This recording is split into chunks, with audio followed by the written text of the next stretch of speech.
Promouvoir une paix durable au Mali est une affaire de tous, et les femmes entendent jouer toute leur partition dans le processus de réconciliation nationale.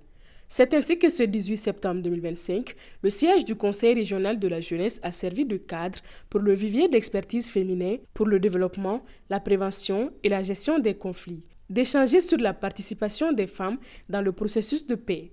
Je le disais tout à l'heure, il n'y a pas de société humaine où on n'associe pas dans les processus les femmes depuis le début, durant l'exécution et aussi durant l'évaluation du processus. Malheureusement, la société est ce qu'elle est.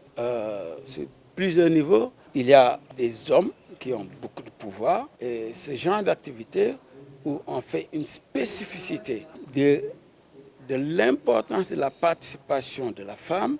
Ce sont ces genres d'activités qu'il faut promouvoir pour rééquilibrer. Je partage cet avis et je pense que c'est ce qui a guidé un peu les organisateurs de cet atelier. C'est de sensibiliser les femmes à aller dans ce sens parce qu'elles seront consultées, que ce soit formel ou informel, elles seront consultées par rapport à la médiation, par rapport à la résolution des conflits. Donc pour y intervenir, il va falloir qu'elles aient des capacités à le faire.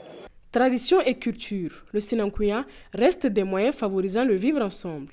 Non seulement les constats, mais nous sommes des adeptes de ce principe des mécanismes alternatifs de résolution des conflits.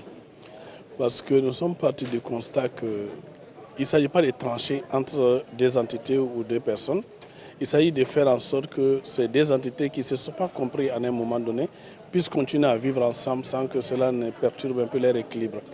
Et cela, ce sont les mécanismes seulement traditionnels qui peuvent nous permettre de faire ça. Les panélistes se sont prononcés sur le bien fondé de la Charte nationale pour la paix et la réconciliation. Nous gardons beaucoup d'espoir sur cette charte parce qu'il y a beaucoup d'intervenants sur le terrain et arrivé à un moment donné, surtout quand on regarde l'ampleur des défis que nous avons en matière de cohésion sociale, qu'il y ait un cadre normatif. Donc en cela, ça c'est important. Quand un phénomène devient très important et qui prend de l'ampleur, il faut créer un cadre juridique pour canaliser, orienter, même conseiller, même évaluer ces cas-là pour voir si nous sommes en train d'aller toujours dans le bon sens par rapport à la question des conflits. Le vivier d'expertise féminin pour le développement, la prévention et la gestion des conflits entend mener des actions dans d'autres localités du pays dans les jours à venir.